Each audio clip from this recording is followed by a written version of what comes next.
Hello and welcome to the HUBcast, KNUST's first campus-based podcast. At 7 o'clock GMT on Monday, 2nd February 2020, here are the various headlines of this episode. The National Union of Ghana Students, KNUST chapter, successfully organizes day one of the NUGS Tekpreneur Prize. We take a look at the various college elections, taking much emphasis on the College of Humanities and Social Sciences, College of Engineering, and KNUST, College of Agric and Natural Resources. We also take a look at the non-residential elections, which is about opening for nominations that is this morning, yet to be announced by the EC, who are working on the EC's website. This and many others coming up in the next minute here on the Hubs podcast. My name is Joshua Opey, and I'm your host. We start off from the NUGS Tekpreneur Prize Startup School, which was held over the weekend at the IDL conference room. My colleague Anokye Martin was at the venue throughout the whole program, and he tells us more about what really transpired at the first ever NUGS Tekpreneur Prize Startup School. It was a tremendous weekend in KNUST as NUGS KNUST, led by Master Fred Parker, organized its first Tekpreneur Prize Startup School on Friday and on Saturday. The NUGS KNUST Startup School was a very interesting and insightful event as notable speakers like Obi Amponsa, a comedian and a doctor, was present at the day one of the startup school to serve as a role model to students and participants, and then also share his experience to them as they prepare for the Tekpreneur Prize Challenge on 21st February 2020. Day 2 started in the early hours of 9 a.m. and the moderator for the day, Henry Adams, actually grouped participants into Ressus Afrique, Belacqua, Stamp Incubator, and then others, since they are the partners or sponsors of NUGS Tekpreneur Prize 2020. And Ressus Afrique won the presentation at the end of the day, and then they were presented with prizes to carry home. They too had speakers like Chris B, who is the CEO of Pizza Man. Pizza Man is a pizza company here on KNUST campus, a noted one and then a popular and famous one, as a matter of fact, was there to share his experience, and he talked about how he has failed so many times and wanted participants to know that failure is a part of success. We also had an AI expert, Master Derek Kweku, who is popularly known as Ahaban, to also pass by to actually give students how they can integrate technology in their startups and businesses. All right, so do you have any idea on the next plans for the NUGS Tekpreneur Prize? Because from what we have, the NUGS Tekpreneur Prize is supposed to last for the whole February, the month of February, where the winners will be crowned with a cash prize to help aid in their business ideas. So any further ideas on the next step for the NUGS Tekpreneur Prize? All right, so during the Tekpreneur Prize Startup School held last weekend, the president of local NUGS KNUST, Master Fred Parker, announced that there's going to be a skills session next on the 15th of February. That's coming Saturday. And after that, in fact, the skills session is going to be held or organized together with HUSA, Head of State Award Scheme.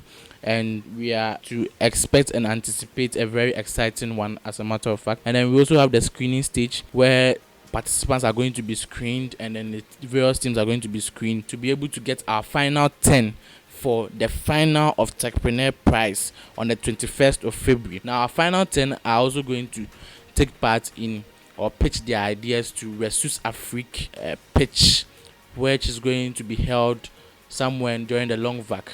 So our final 10 teams or participants are going to be qualified to the Ressus Afrique pitch in the coming days and weeks. Next, we take a look at the college elections with focus on the College of Agric and Natural Resources, the College of Humanities and Social Sciences, and the College of Engineering.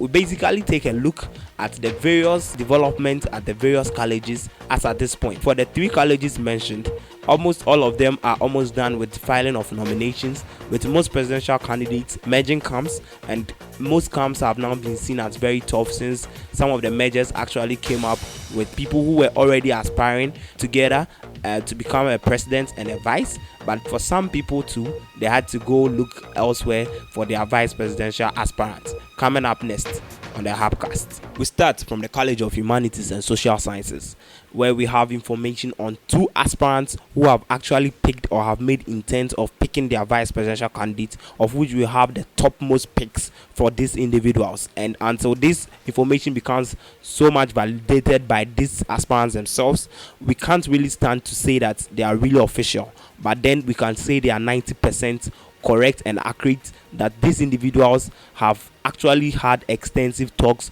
with these individuals to be their vice presidential candidates. The candidates are Obriyeboah Samuel and Benjamin Owusu-Sarpong, both gunning to become the next president for that particular college. Benjamin Owusu-Sarpong, popularly known as BOS, has merged with Solomon Dixon, who is a class rep and then also a student from the business school, and Obriyeboah has merged with one Sabeku, who is an alumnus of Opokuwari Senior High School, and then a second-year business administration student as well. So when you take a look at the big bond, that is Obriyeboah Samuel's merger with Sabeku, do you personally, following elections last year, what's your take on that particular big bond, as they say? Is it that big, or it is actually too big a bond that they can't themselves handle? Both Obriyeboah Samuel and Sabeku have been the cause presidential race from the beginning, and I feel and I believe that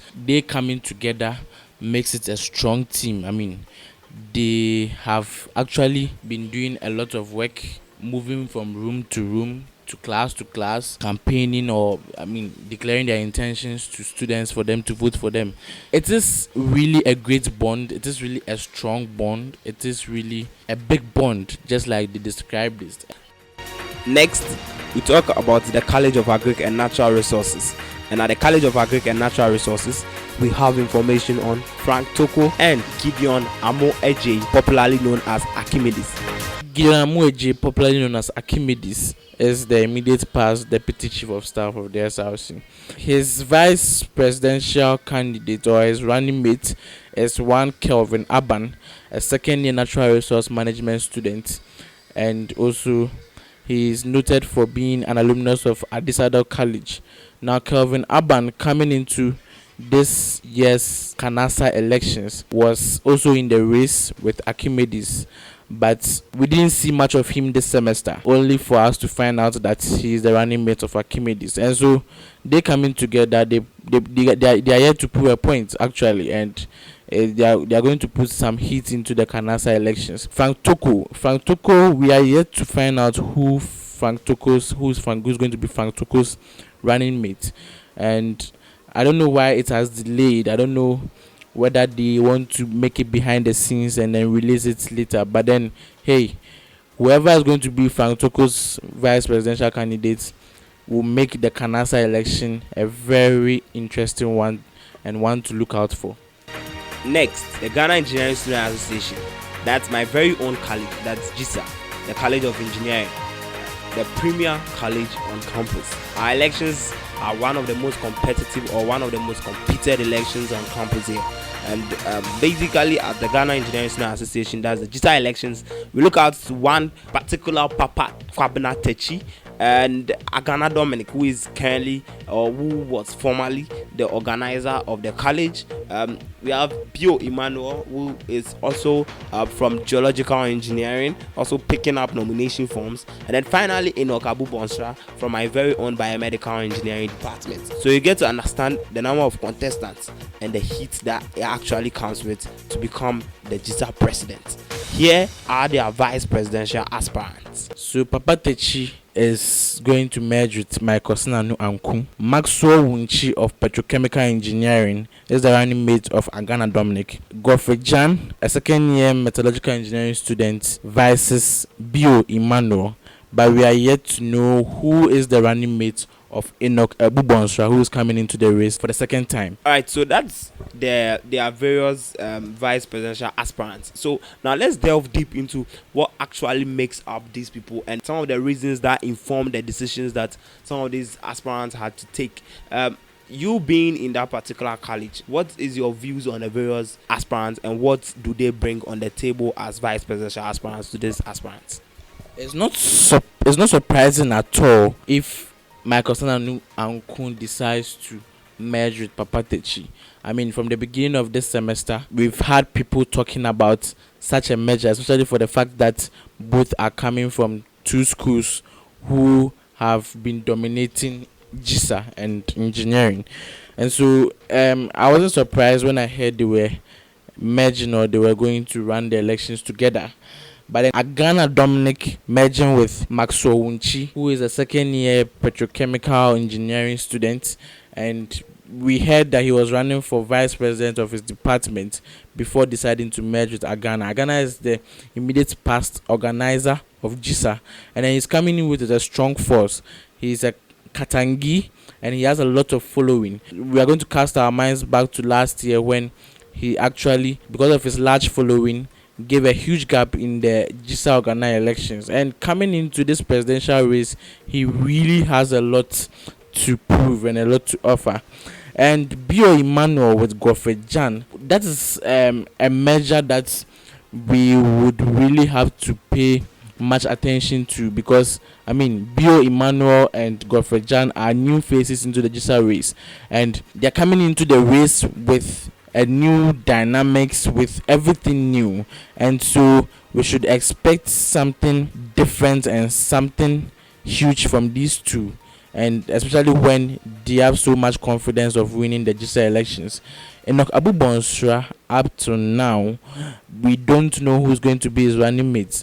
He's coming in for the second time, and then he believes that indeed he's going to win it this time round. As to whether the second coming is really going to help in GISA, well, we are yet to decide. And then we are also yet to find out who his running mates is. But then in the subsequent bulletins, we are just definitely going to update and then let our listeners know of who is going to be his running mates. Lastly, on this episode of the HUBcast, we take a look at the non-residential elections, which is set to be open for nominations today, that is Monday, February 10, 2020.